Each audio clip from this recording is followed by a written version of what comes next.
Thank you. Thank you.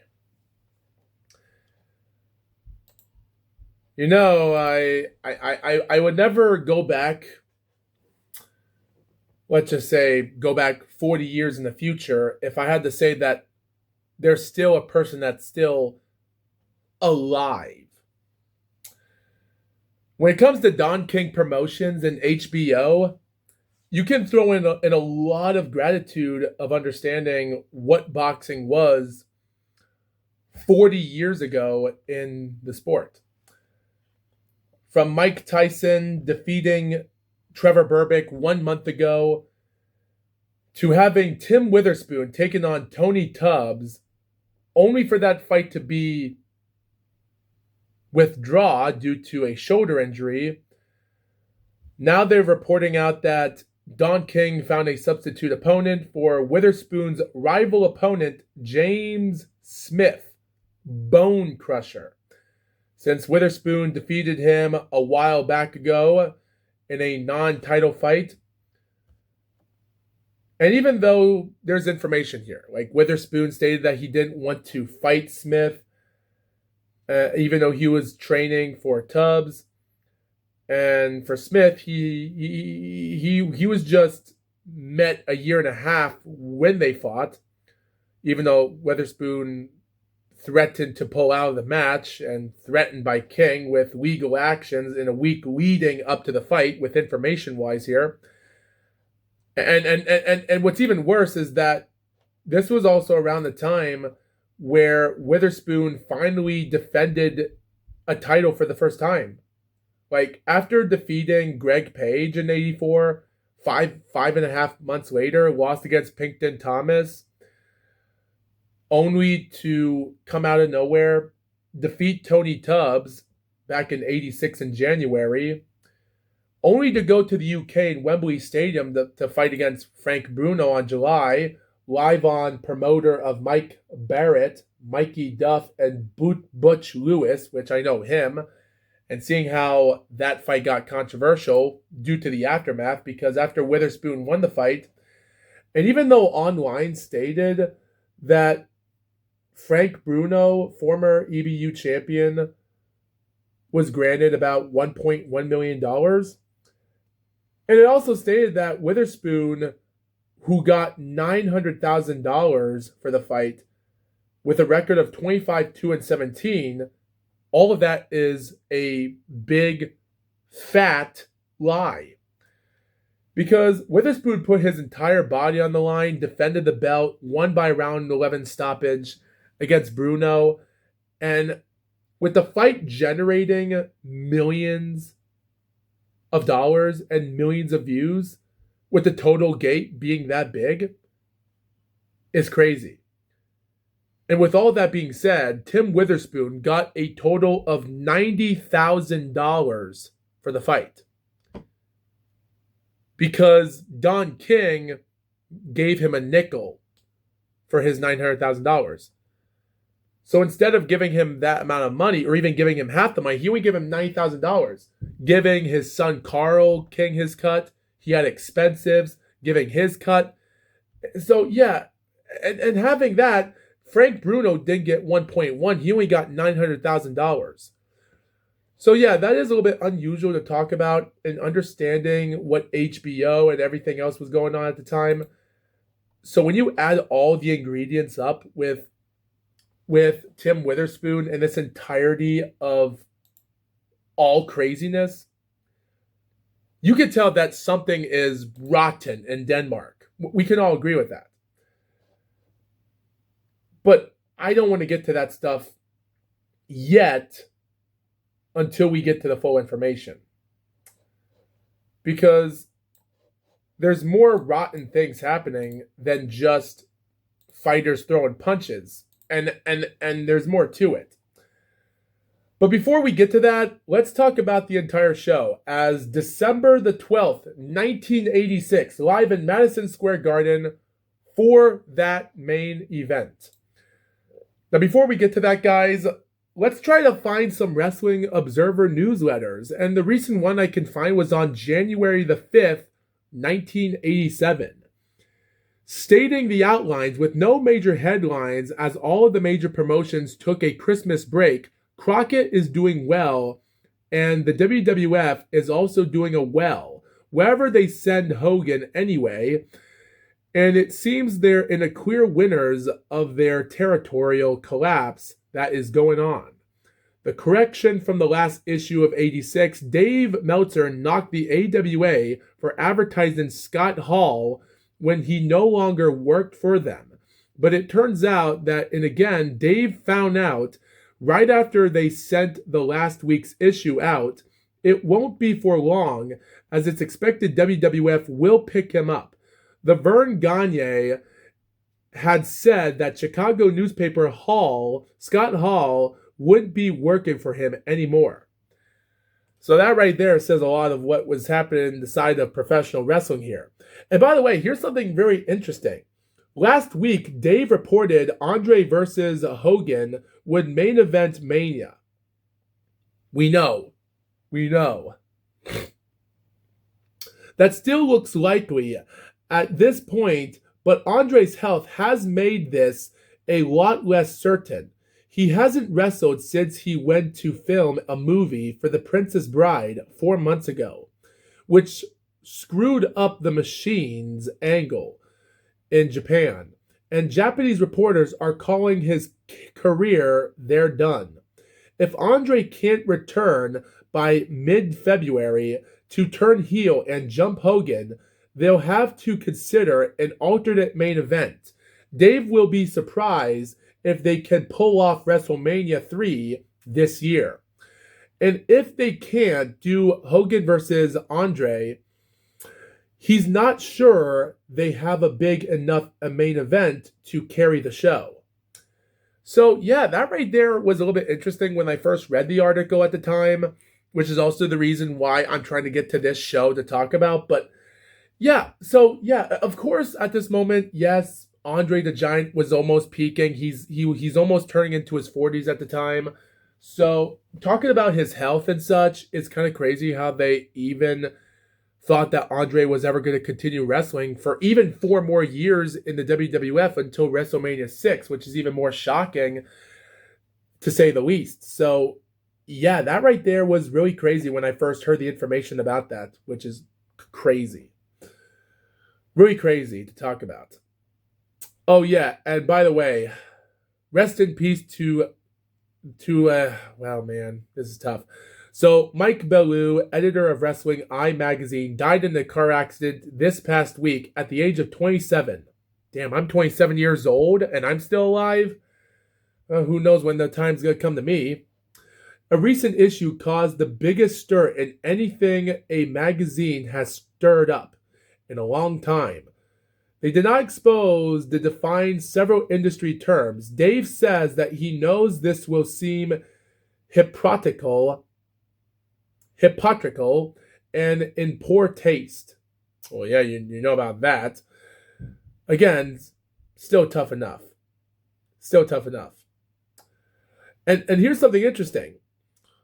They had, even after having the article that they should not have appeared on newsstand publications, more will have seen Eddie Mansfield on 2020 and newspaper reports regularly attacking the authorities of wrestling that will ever see the article. The Observer exposes the business much more frankly and thoroughly, but Dave notes that the cat is already out of the bag for anyone who finds the Observer, as opposed to those getting their after mags. Whatever that means, who knows. Dave thinks it just looks foolish in the long run for the magazine that covers wrestling as if it were legit to then do and expose. Technically, we don't know much about that either way, but still a little bit surprising either way. Even with other reports about how the WWE has gotten with the Fox network and how they're having affiliations in New York and Los Angeles, We even have other interesting notes from Ricky the Steamboat being advertised for a show in Sidekicks for playing a pro wrestler of Steamboat. We're technically, we also have another fun moment to talk about from Crockett to Ronnie Garvin, and even Paul Orndorff. We even have a report by Paul Orndorff's nerve ending in his shoulder are dead. He's been advised to quit wrestling. He's going to wrestle the rest of this year, briefly in '88, then come back full time from 1990 to 1995. Damn. And Paul Orndorff was involved with the entire main event for WrestleMania 1? Damn. That stinks. Crazy. But yeah, with all this being said, here's one more other interesting update I would like to read. It stated that the Joshi are off for a few weeks. Only real news is Dump Matsumoto and her stable have started painting swastikas on their foreheads to take their heel work to the next level. For All Japan Wrestling had a bizarre occurrence that sold out Budokan Hall for 12,700 seats on December the 12th, the same exact day during this James Bonecrusher Smith and Witherspoon 2 fight. But after the 7th match on the card and before the matches that determined the winner of the tournament, several thousand fans left. They had come for a sole purpose for seeing Hiroshi Wajima, a famous sumo wrestler who turned pro wrestler. Less than 10,000 were left by the end of the show. Well, that's not bad. It's not bad seeing a few thousand leave, but still. Can't say much about that. It is what it is. You have that stuff happening once in a while, so there's nothing much you can say about that. There's nothing much. And speaking about New Japan Wrestling is in a crisis for TV Asahi. Have preempted them twice in November, and it's said that they're planning to dump wrestling in April. New Japan's deal with them is for $1 million annual, so losing TV would be crippling. Akira Maeda, another report states here, has toned down what he calls shooting and says he now conceives of it as making wrestling look legit and eliminating fake-looking moves. He doesn't mean having shoot matches, street fights, or genuinely attempting to maim. That's good. He and Antonio Inoki had no problems in their match in December the 8th. So yeah, with all that being said, with Japan wrestling and other stuff happening outside of the world of wrestling, and with AWA also having problems with live cards from everything else going on here, again, and ever since having a big talk with Nick Bockwinkel and Kurt Hennig in the main event, that they had everyone thinking that the title was going to change ever since a fight happened in AWA at the time with a card during St. Paul's Christmas show. Man, with all that happening, wow, crazy. That's actually crazy to just look back at all this hilariousness. By the way, speaking about the show that we're about to review right now, there's actually 7 fights on the show with HBO. The fights we'll get away with, Domingo Molina, a 2-1-1 fighter, defeats Dave Lozado, a 4-1 and 1 no contest fighter, in a round 2 TKO. Good job with Tony Perez stopping the fight at 38 seconds of that second round. In the middleweight division, the next fight on the show was Mark Weinman, a 6-0 fighter, taking on Terry Young, an 0-6 fighter, which kind of actually went 6 rounds to decision by unanimous decision, which is surprising that a Sakura Hagiwara fighter got the best. Speaking about Mark Weeman, Weeman would actually fight for a good amount of 2 more decades into his career with 12 wins, 10 knockouts, and 4 of his losses going by knockout. After defeating Terry Young, who would actually go on and not win a fight, as he would actually finally win his first pro fight in '88 after a 1.5 year hiatus, and then fight 4 months later with his last fight with a 1-8 record. Mark Weeman would actually fight five more fights in '87 with 4 more great wins until he lost against a 6-0-1 fighter named Warren Williams, who would actually become a bum fighter after suffering a loss in the start of '88 after defeating Mark Weeman, which killed his career off.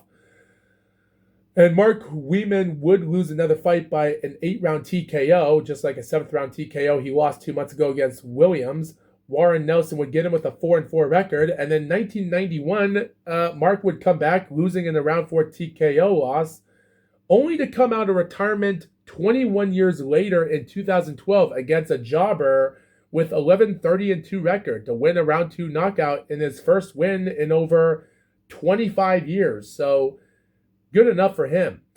He would also take on a Sakura Hagiwara fighter with an 0-6-1 record on January 2013 and suffer that with a first-round knockout loss, giving his opponent his only pro win in history. So, yeah, that says a lot there for boxing. Man. Also, the other fight on the show was Mickey Pryor. He got a 11-4-1 record, gets his second knockout loss at 2 minutes against Jimmy Clark, who had a 16-1 record. The Pennsylvania fighter lost against Reggie Gross. You know, not the guy that would lose against Mike Tyson about several months ago, back in June of '86, after losing against Harry Tillman 3 months ago after that, and then lost against Frank Bruno. Well, he lost against many other fighters then, so can't say much about that boxer, but still, that was the guy's only pro loss. That was Jimmy Clark's only pro loss. He comes back this year to make a comeback, wins this fight. He wins another fight in '87, then retires, comes back in '89 with a round 2 no contest, just to end his career. The fourth match is Matthew Hilton. He would get out a round 2 KO victory against William Clayton. Matthew Hilton scores out his 25th pro win in his career, but unfortunately, he would not take that fight for much. But he would actually get successful later on. It was a good win for him. He defeated Mohamed El Tassi in April of '87. Only 2 months later, he would take on Buster Drayton, a 32-9-1 fighter, for the IBF World Super Welterweight Championship, and win by a 15-round unanimous decision. So congratulations on Hilton for winning the fight. He would retain the belt against good fighters like Jack Callahan and Paul Whitaker. And if you're probably wondering, Paul Whitaker, is he having any relationship with the Whitaker? No, this is a different guy. But all in all, good title defenses until he lost against Robert Hines in November of '88. So even though he would have another title fight in 1990, lost against a guy named Doug Willett for the WBO World Middleweight Championship, and then lost against Darryl Flint in '93. He would go on winning fights even during those losses, but yeah, that fight in '93 ended his career, but still a championship nonetheless. Like, I will say, at least Matthew Hilton became champion, because guess what? The next fighter that we're about to talk about that did win the fight this night would not even become champion. Never in his life. So it's time to talk about competition here in the top of the order. Tyrell Briggs versus Ronaldo Snipes. Tyrell Briggs and Ronaldo Snipes wasn't much of a fight to talk about in competition-wise. So the entirety of this show comes down to us as tough competition at its finest. So the first round of competition, both guys, and I'm going to try to squeak through this fight as best I could because like the first round seemed so legit. It seemed like it was a close fight for anyone else to talk about. Now, Ronaldo Snipes, as a heavyweight boxer at the time, he never succeeded as much into his career. Like, yeah, he had some good wins in his career. He had some bad wins.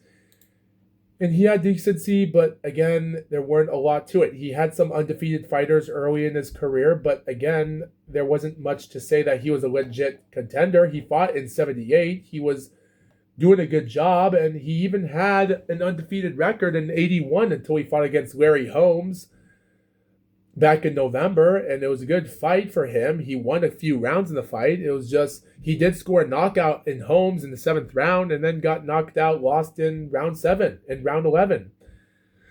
He had a draw against guys like Scott Frank, lost against Tim Witherspoon that same year in 82. He defeated a now former champion last month ago, Trevor Berbick, in 82, who was champion last month ago until lost against Mike Tyson. He lost against future champion Greg Page. And even had some interesting fights from Richard Parkey and Alfredo Evangelisti, who were also decent contenders at the time.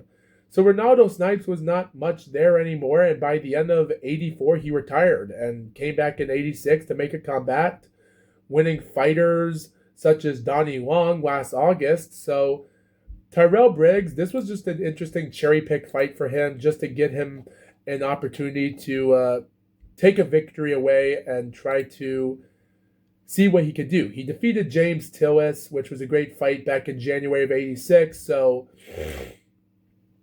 I don't think there's much problem here. So, but his winning competition might have not been that good. So this is his first big fight with Ronaldo Snipes. If he could continue having a winning streak in 87, he might take on some decent opponent. He might even take on Tony Tucker, or even the winner for Witherspoon and Bonecrusher Smith, or even fight Mike Tyson, depending on if they can handle his age, just like how Moses Atama team is taking care of them, just to make sure if they don't think about fighting Daniel Dubois this year.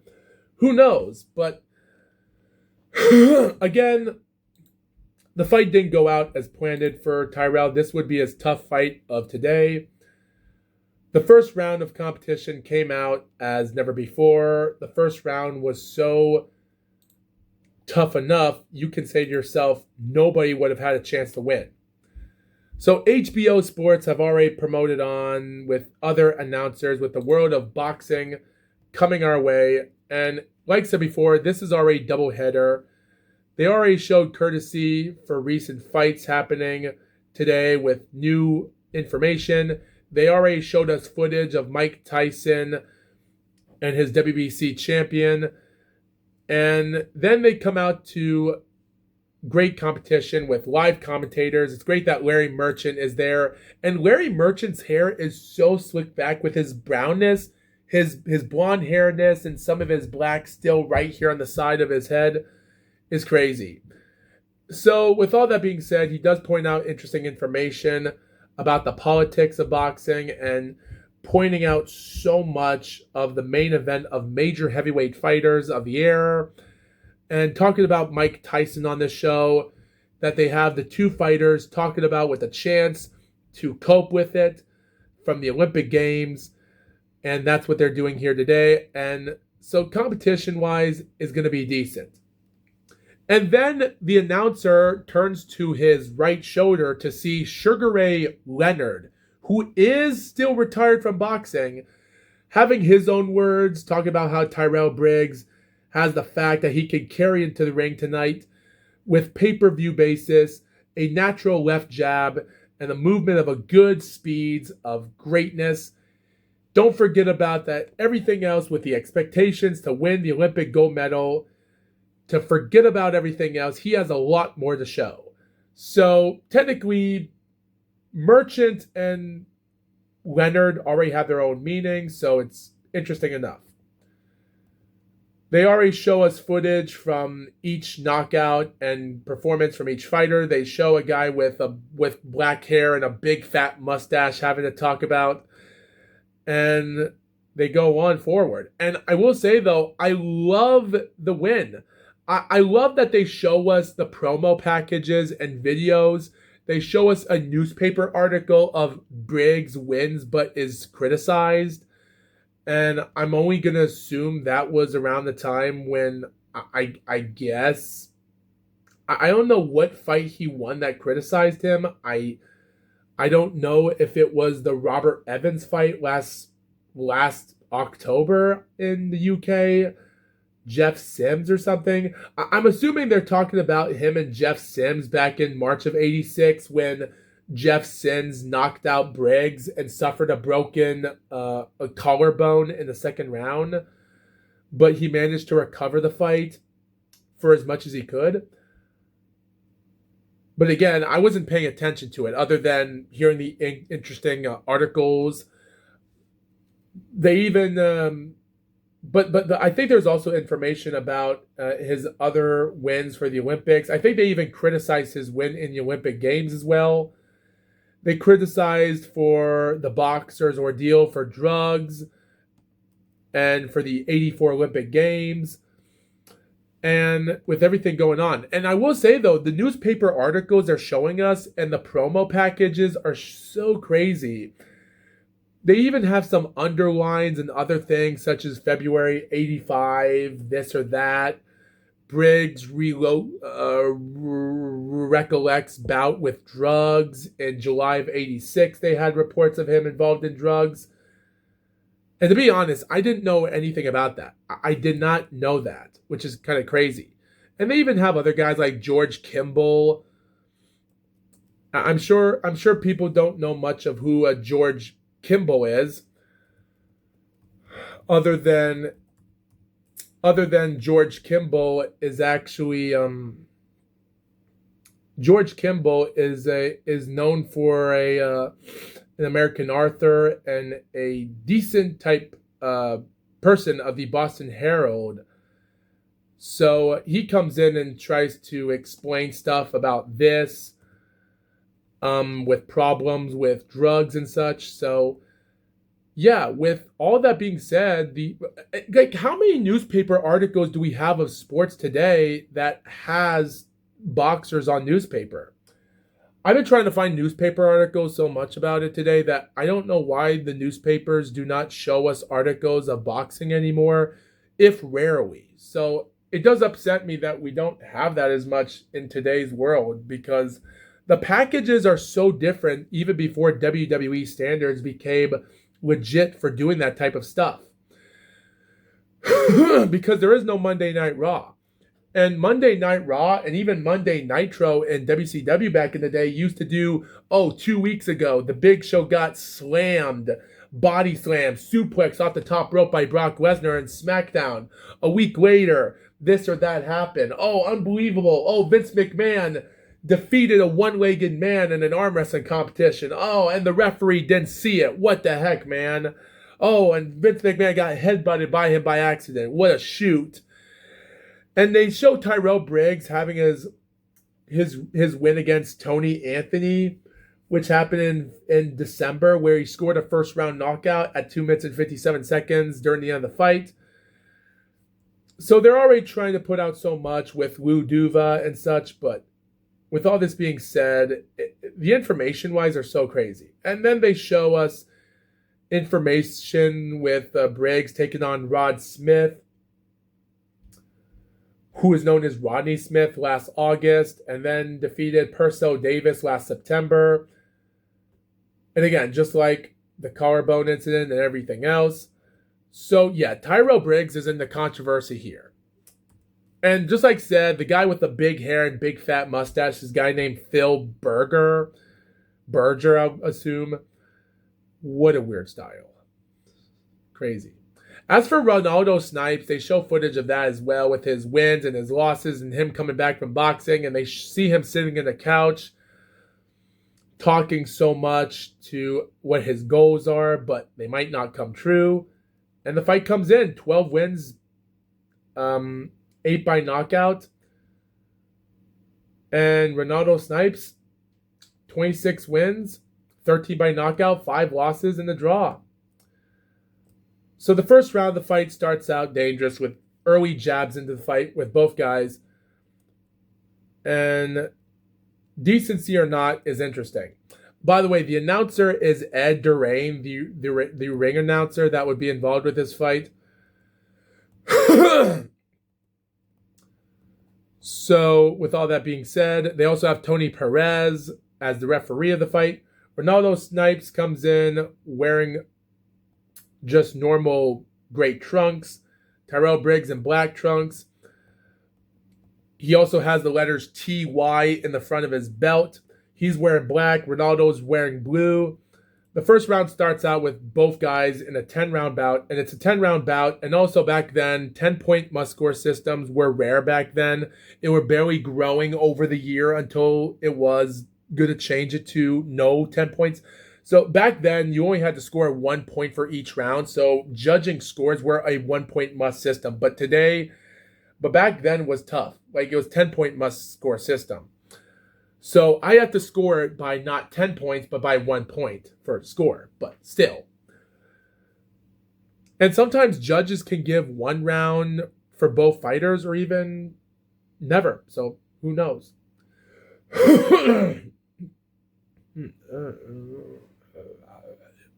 So both guys are studying each other by going clockwise the whole entire fight. It was a good start for Ronaldo, where they both sneak out for attacks and body punches early into the first round. Tyrell did try to throw a heavy right during the last minute of the round, and downstairs body punches. We had an uppercut and a left hook by Ronaldo in 40 seconds of the fight. It was a close first round. It was a good round win for Ronaldo. It was a decent one for him to start the fight. And the upcoming fight would be Tim Witherspoon versus James Bone Crusher Smith for the heavyweight championship fight of the world, as they show us that pre-card. They even show us backstage where we have our good old buddy trainers putting tape on the wrist of Tim Witherspoon. And looking at Tim Witherspoon and seeing him look in the camera, looking left, seeing him lick his lips a little bit and turning away from the camera, and then the camera pans in straight to his eye, and then he turns and looks with his eyes like this, and his lips are bulged out. And looking at Tim Witherspoon's reaction almost made me seem like, was he going to go for it or not? Because this is almost like an incident of Jeff Jarrett not coming out of the ring to fight Hogan in Bash the Beach because he was hesitating so much. He's thinking, Hogan, you know what? I'm going for it. If you want your creative control that badly, go for it. So that's what it almost seemed like when looking at Tim Witherspoon's reaction and his eyes. It almost looks like he was hesitating so much on what he's doing. That's what it seemed like when looking at his face.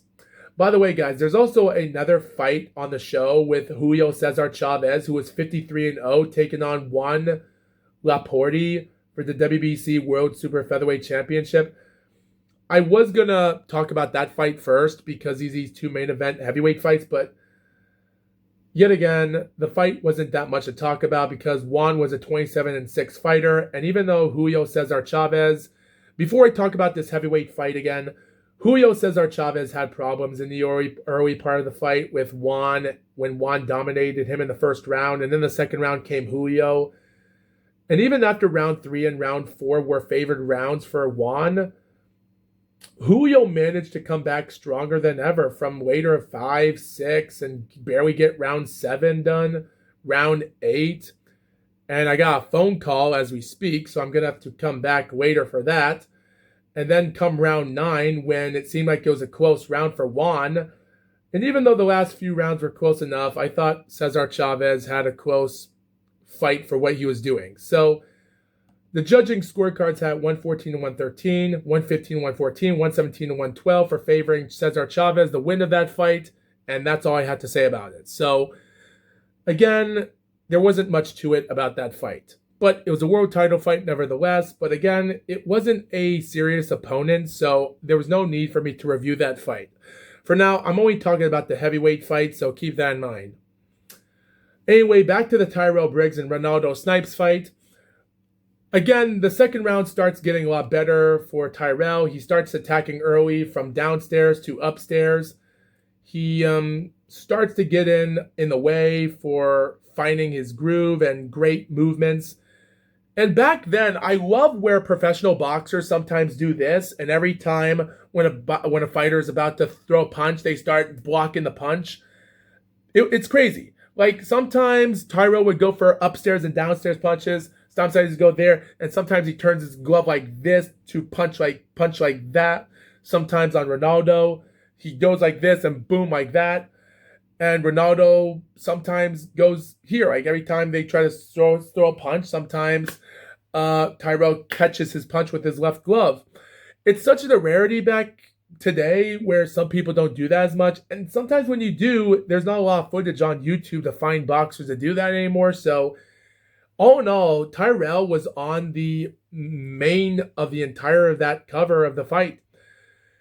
He found the mark so much in the second round, and Ronaldo was escaping it as much as he could.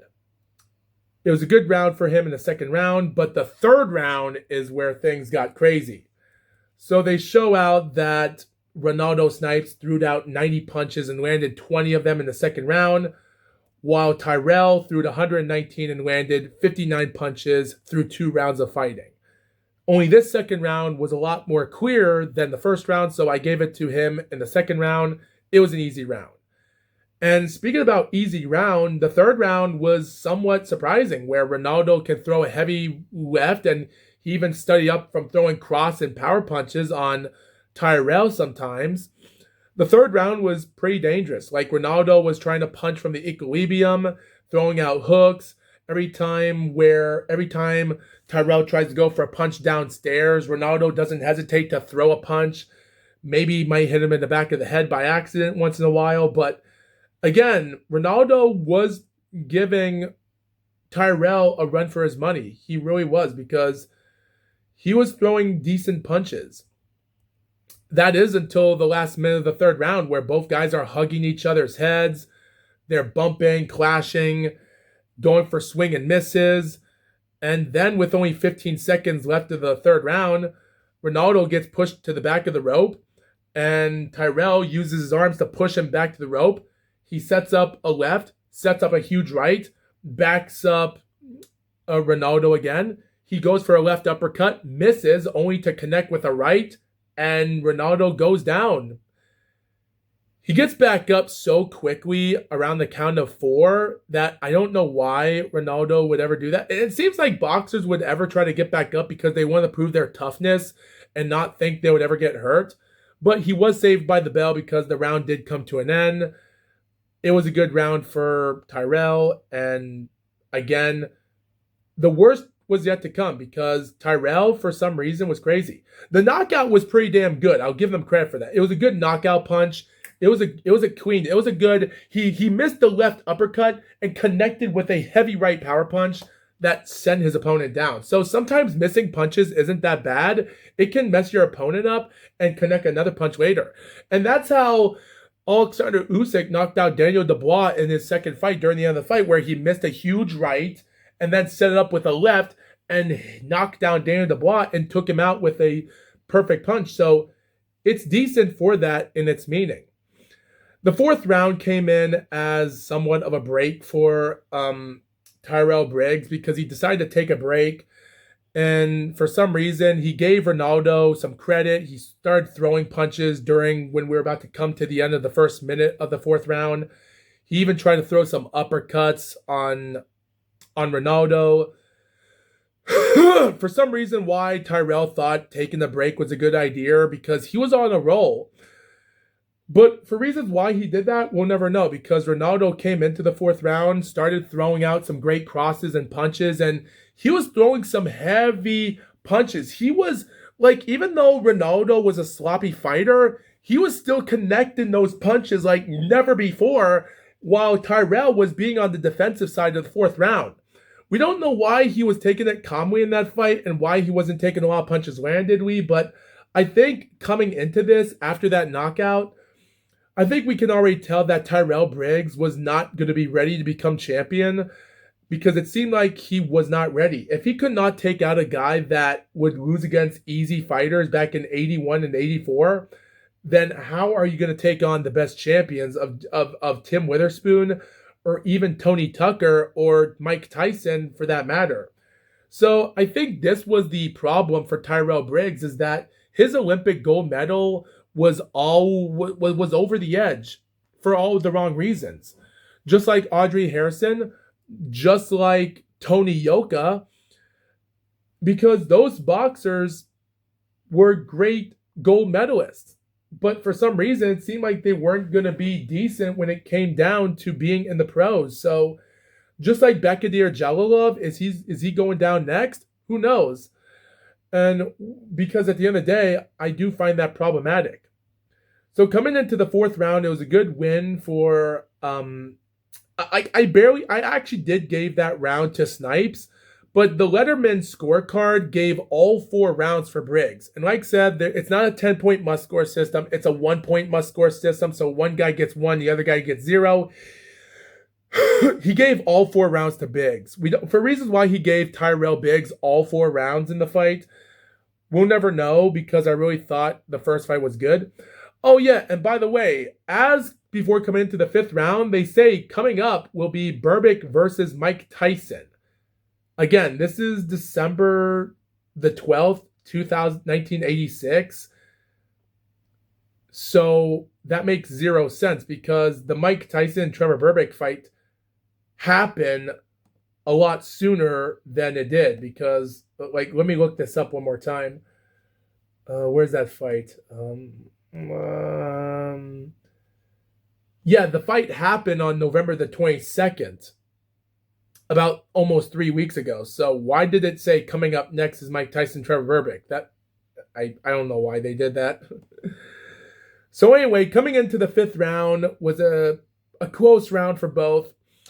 Ronaldo was finding some great marks into the fight. And even though the jabs and the heavy, fast jabs were the work for Tyrell, so I can understand if you thought Letterman was winning those rounds for a reason, but again, I really can't put that into compensation because, forgive my pergnosity here, but I can't drop the vernacular and say that everything is perfectly normal because there's nothing good about this fight to say that Tyrell had something on because he was a good jabber. He was a great person when it came to body punches, upstairs jabs, but when it came to losing rounds, that was the problem. But the odds of some judges giving rounds to his opponent were problematic because I had it closely enough for a good close round for anyone. So by coming to the end of the 5th round where Tyrell had something done, this fight was turning into this guy's going to win this round, this guy's going to win that round, this guy will win this round, that round, this round. That's what it felt like coming into the end of round 5 because after winning like 3 rounds to 2 in favor for Briggs, and by the way, just to let you guys know, even though the 3rd round I would score it a 10-8 score, but here's the problem.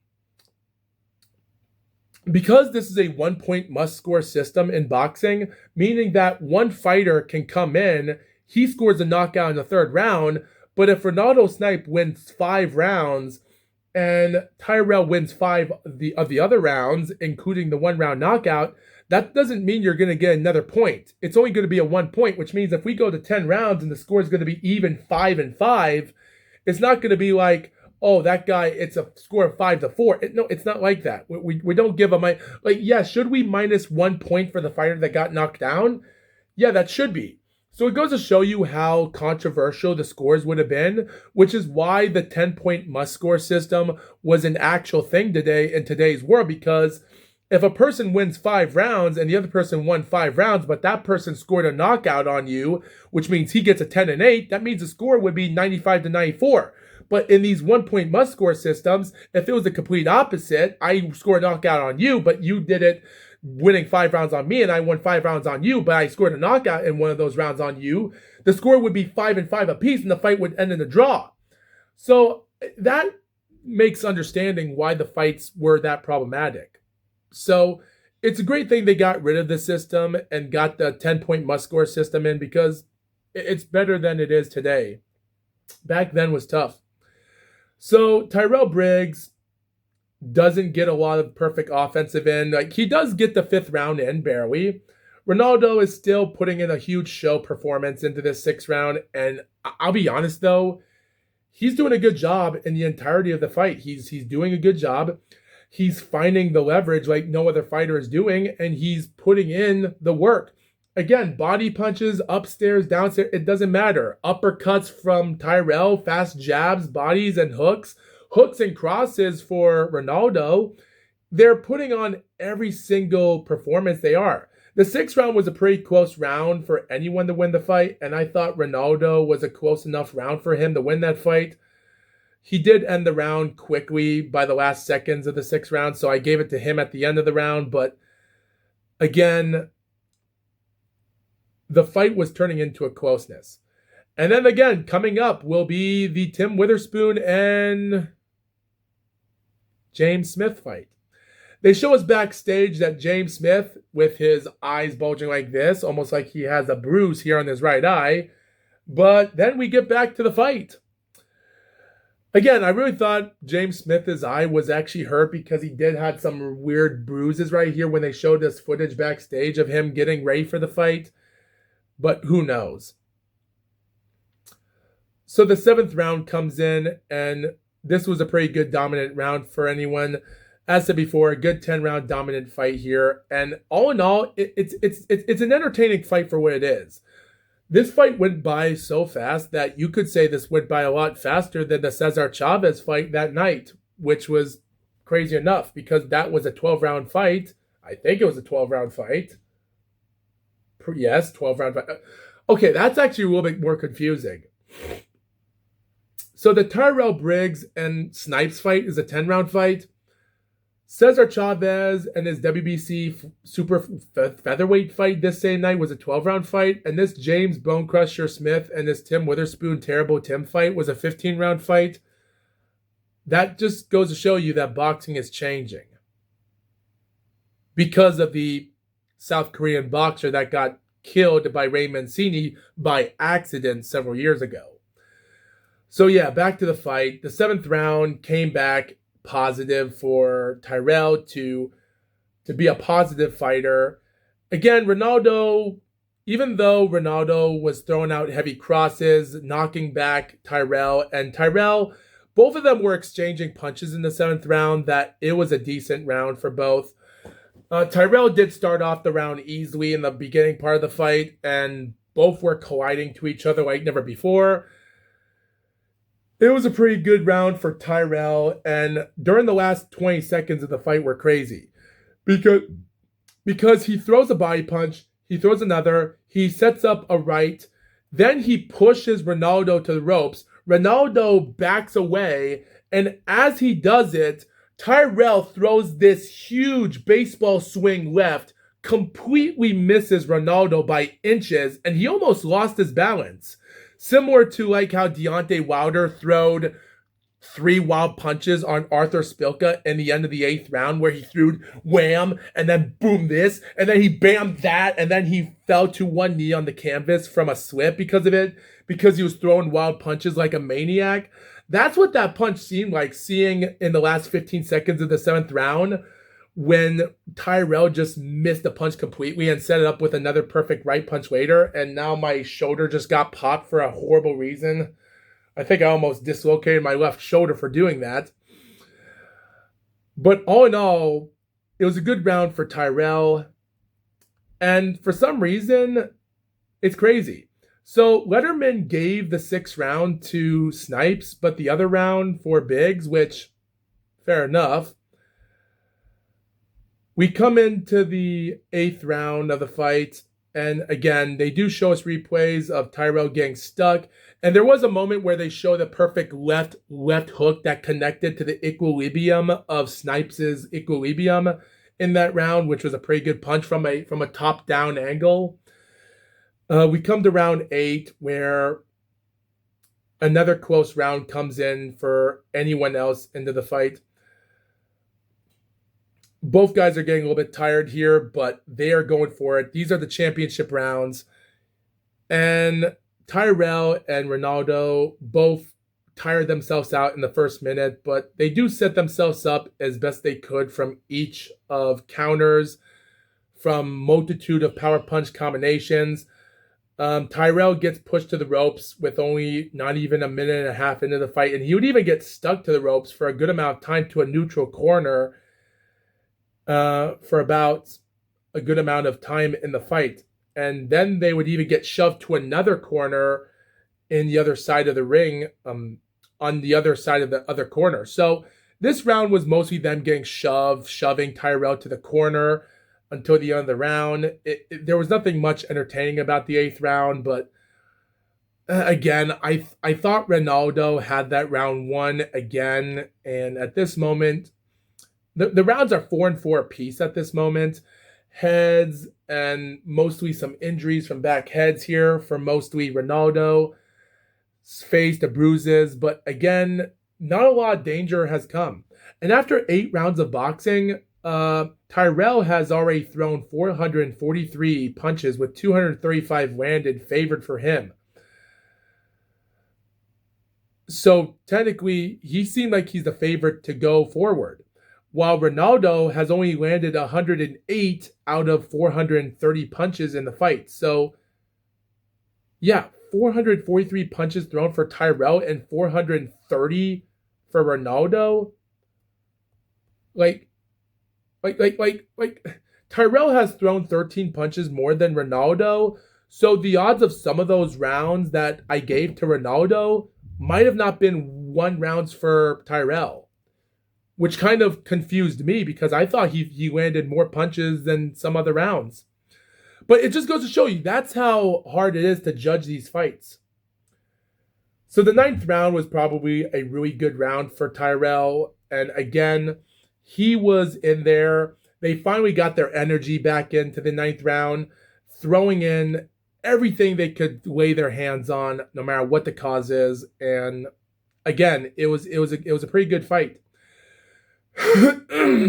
From start to finish, it was a good fight for what it is, but again, Tyrell managed to start dancing around the ring for a moment,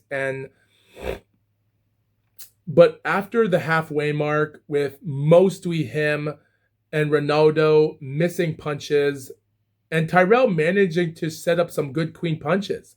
Like, there was a moment during the last minute of the round where a left cross hook was perfect for Tyrell, and Ronaldo throwed a random wild Deontay Wilder right punch and completely missed it by a mile, even though he was already face-to-face with Tyrell at that point. So I can't really say much about that, but you could tell that Ronaldo was not in the right state of mind in every round, but neither is Tyrell.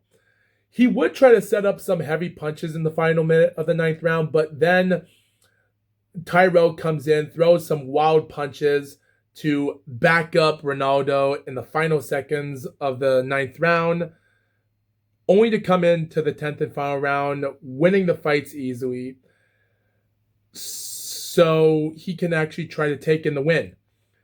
And what's actually crazy is that even though I gave the 8th round to Snipes, I gave the 9th round to Briggs. But again, Letterman decided to give round 9 for Snipes, making the score 7-2.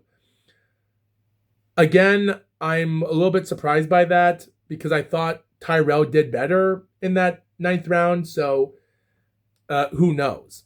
But we all have to agree that the 10th and final round was definitely won by Ronaldo, and that's all I have to say about it. Because even though they were pushing themselves to huge limits of every single moment in the fight, they were landing every heavy-duty punch in the final 3 minutes of the fight.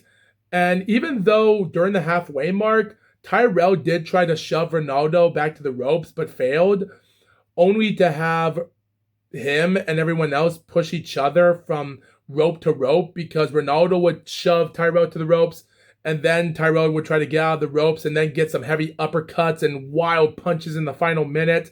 And I'm surprised that Tyrell is surviving it. These guys are playing a bloody massacre. 40 seconds left of the fight. Tyrell gets pushed to the ropes. He punches a perfect punch on Snipes, and Snipes bounces off to his side of the ropes. Like, the last round was so devastating, and Snipes was just... Like, the last remainder of every single second of the round was so bloody. It was such a great fight. The bell rings. Snipes and Tyrell both put their hands in the air for the winner of the fight. And even though Snipes did end the final round with a bang there, in my opinion, I had the fight 95-94 by 10-point must-score systems. But because of 1-point must-score system, the fight was a 5-5 even. I had the fight a draw. And again, both guys waved their hands in the air for victory.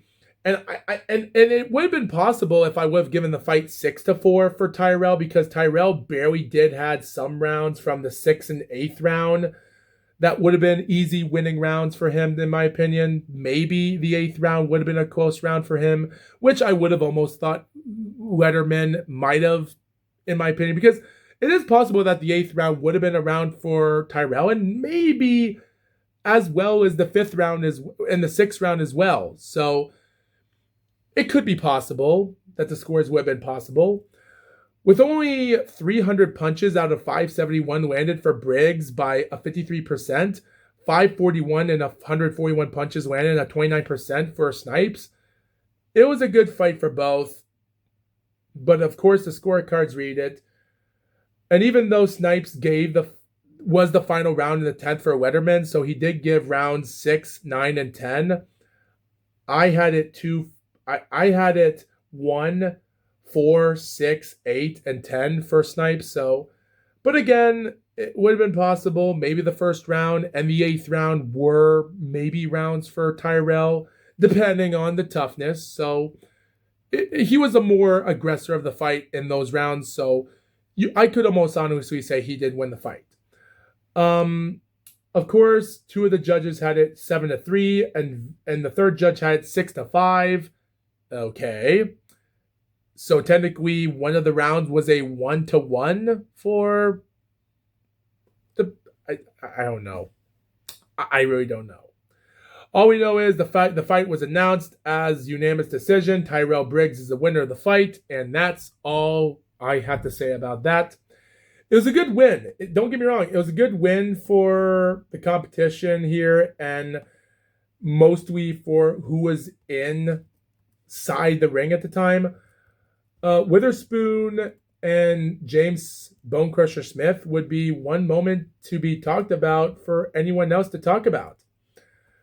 But with all of this being said, when it comes down to it with Tyrell Briggs, he had some good moments in his run. He had a great, huge personality of a great career. And that right there says a lot. So it was a good win for him, don't get me wrong, but I think he needed more practice. By later in March and July, he would take on David Bay, and then he would knock out Lorenzo Boyd to become in the top ranks for boxing. And then later in October, he would take on Mike Tyson for the undisputed championships after Tyson defeated Tony Tucker. And of course, he would even take on the opponent for the winner for Witherspoon and James Smith. And that fight is underway. So coming back live to HBO Sports, the entire finale of the fight were on top. They already had reports about Witherspoon being crowned, going up in smoke. They show out information of him and his recent top hard fights. And with him and Tubbs in a rematch at the time, where they had in December of the 6th, where Tony Tubbs got injured and pulled out of the fight because of his injury.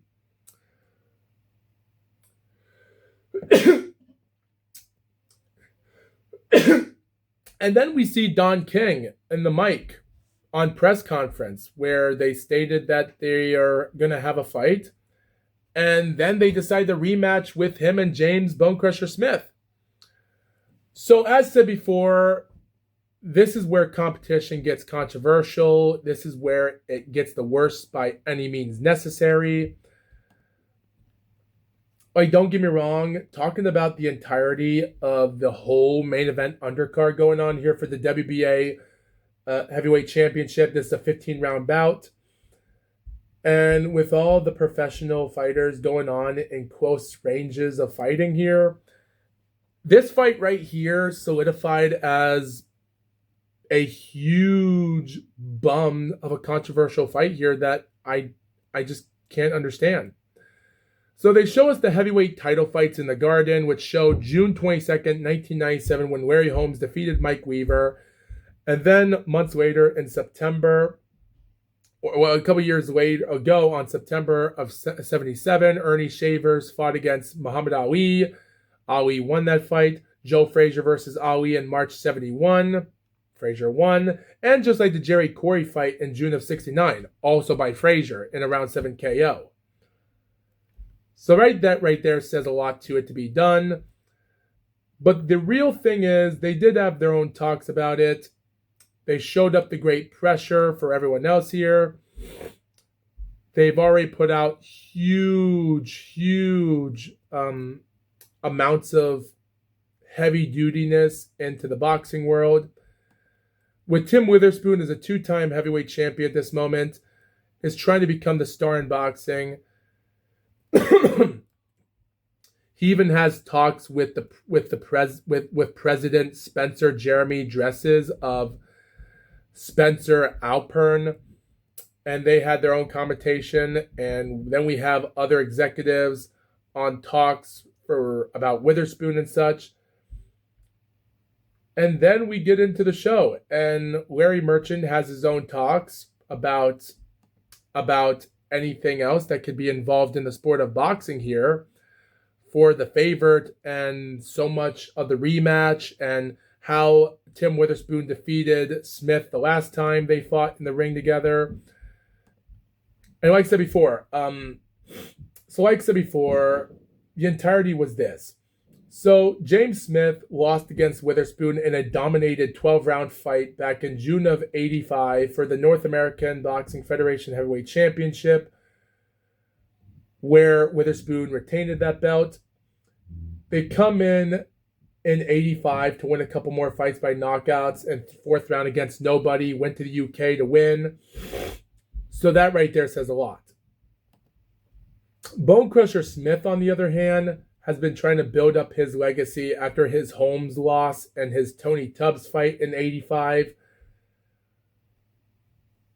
Even that was before he fought against Witherspoon. He lost against Marvis Frazier at the time, Joe Frazier's son, who would later go on to fight Mike Tyson later on, and that wouldn't be good enough. And even though James Smith would fight against guys like Mike Weaver and then Jesse Ferguson in 86, and then his way against David Bay by a huge tons of craziness, was one crazy fight after another. So technically both Witherspoon and Bonecrusher Smith have been winning huge wins this year in 86 like never before, and they're picking up the pace like never before as tough competitors.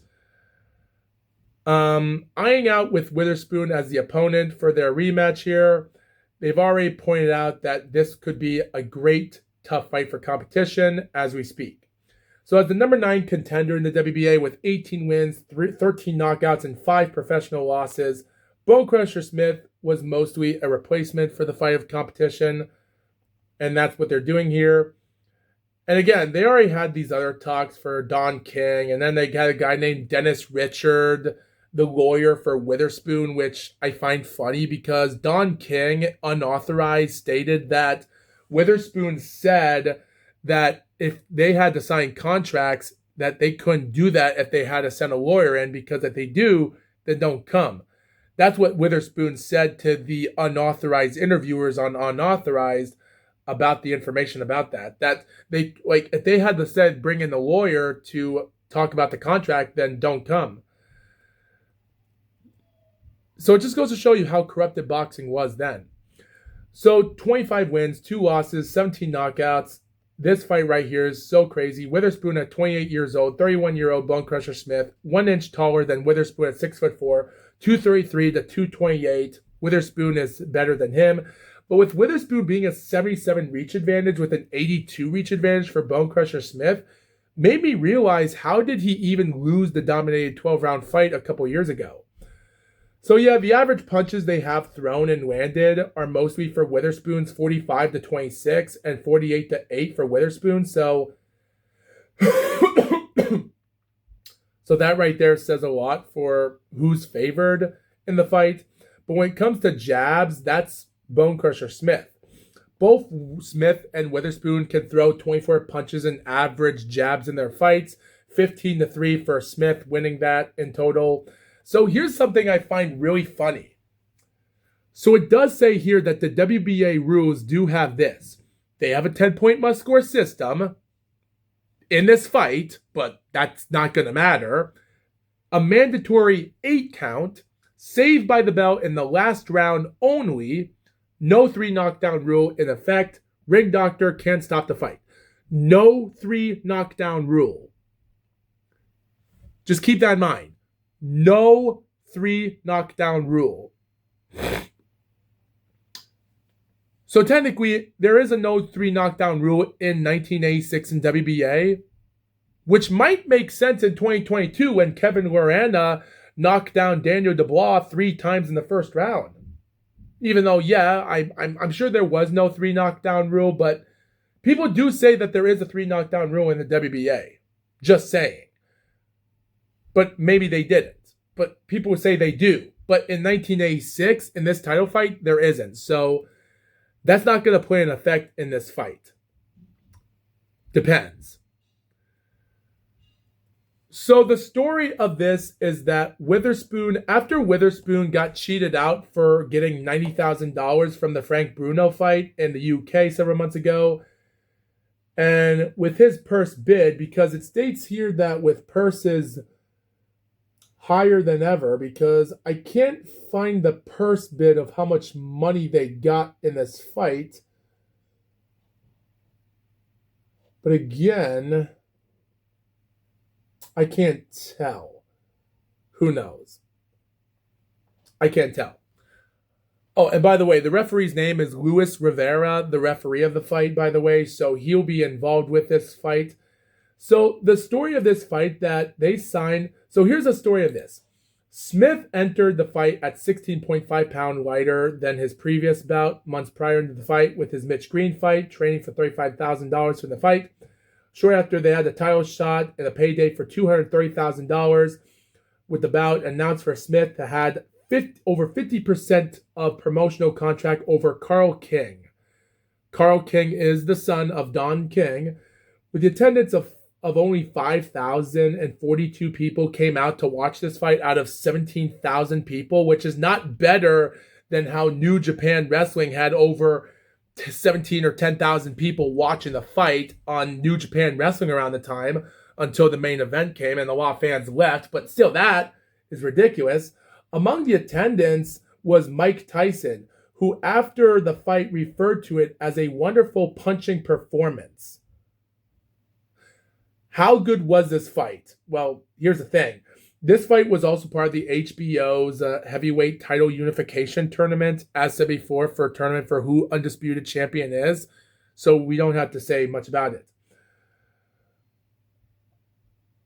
And there is some interesting moments here. So with all this being said, the bout was scheduled 6 days before the fight, and like I said before, Witherspoon was scheduled to defend this bout against Tony Tubb, as said before. And with all this stuff happening all at once, it's crazy. And after Witherspoon knew about getting robbed about the fight, he didn't want to be with Don King no more. He didn't want to be with him anymore. And at this moment, he decided to pull in a fixed fight. You could call this fight a fixed if you want to, and I can understand that because after everything going on.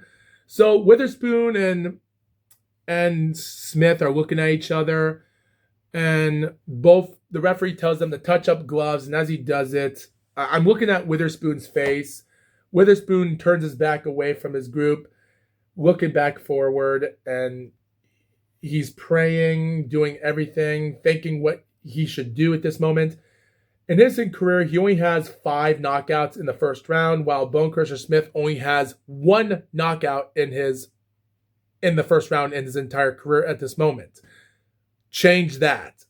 So the fight starts out, both ring the bell, and Bone Crusher Smith, without a hesitation, throws a Deontay Wilder right punch, sets up, throws punches, knocks back friggin' Witherspoon to the ropes, and Witherspoon isn't throwing a punch for some reason.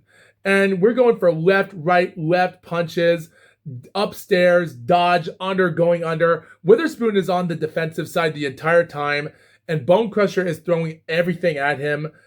And out of nowhere, and then for some hilarious reason, after throwing one more punch and gets pushed out of the way, Tim Witherspoon, out of nowhere, throws this wild looping right, sending Bone Crusher Smith down to the canvas. But for some reason, the referee, Rivera, for some reason, steps in and doesn't call it a knockout. Why did he not call it a knockout? Witherspoon threw the most perfect right, looping right punch right into the head, the top part of Bone Crusher Smith. He hit the canvas on one knee and got back up. Why did they not call it a knockout?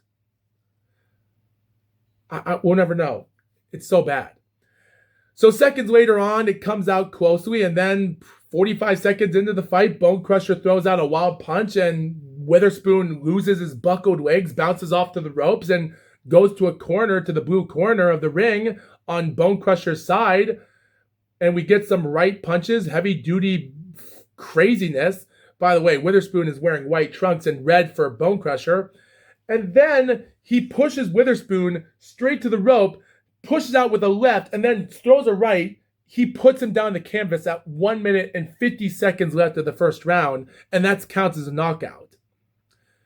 And then with 1 minute and 30 seconds left of the fight, he punches multitude of punches on Witherspoon again. He goes down again 20 seconds later, gets back up at the count of 4, and then Witherspoon does not brace for Bone Crusher because it seems like Bone Crusher got both of his legs off the feet, throwing a left, similar like how Andy Ruiz did it when he defeated Anthony Joshua, where he takes his feet off the canvas to throw punches to go trade the attack, which is similar like how Daniel Dubois did that to Fabio Wardley recently. So I'm sure people now have to pay attention to Dubois' boxing strats for that. And he throws more huge counter punches, crosses, uppercuts. He sets it up by throwing a right. And then Witherspoon tries to clinch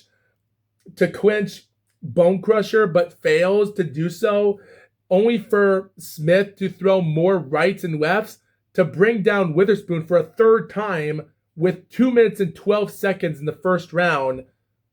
Lewis waves the fight off with a TKO victory, and James Bone Crusher Smith is now the new WBA heavyweight champion.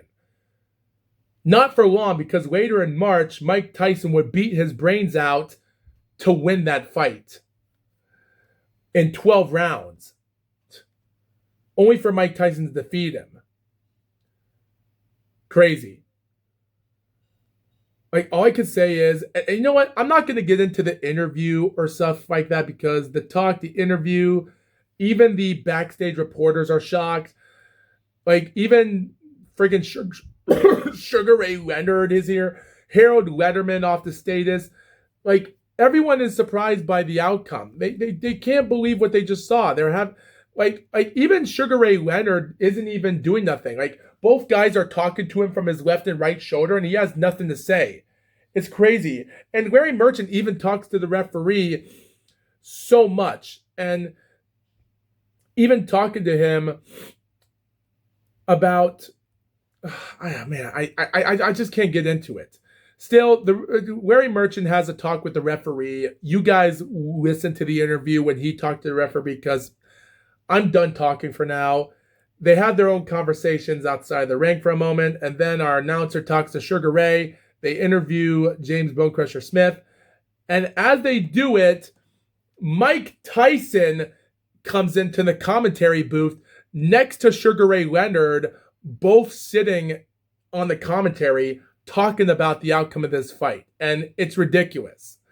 Don't worry, because Mike Tyson is ready for a fight on James Smith because that's his next fight. So, yeah, crazy or not. And then after that, they interview Witherspoon and to have a little bit of a conversation, but you could tell that he didn't want to fight. But again, he got lucky winning the fight. They show us footage with the Trevor Berbick and Tyson win and how Tyson won the fight. And then they show us Larry Merchant interviewing, talking about the outcome. And then they show us the path to the championship bout, which does show Witherspoon defeating Bruno, but now Smith defeats him.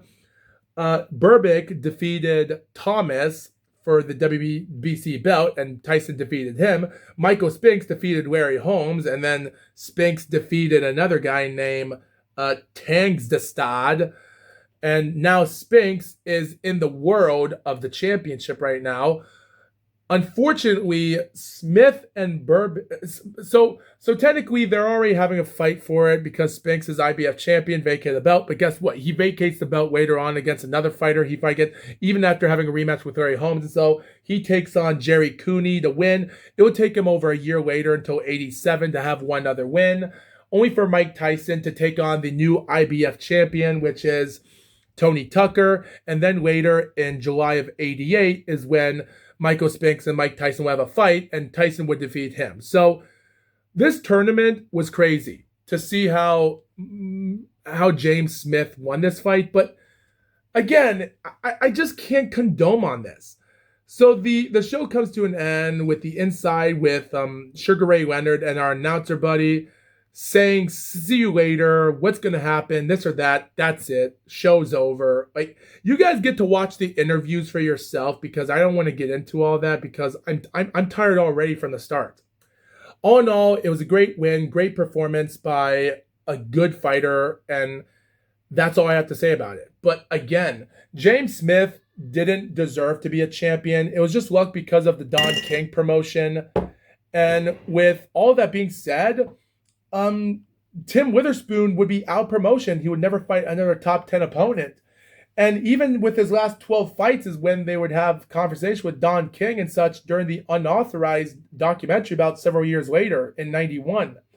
So it just goes to show you that the damage was about to come closer than ever in boxing because of this. So it just goes to show you it's crazy. But anyway, thank you for watching this. This was actually a fun show to talk about, but we'll just have to wait and see when time comes next time. So thank you for watching. See you next time.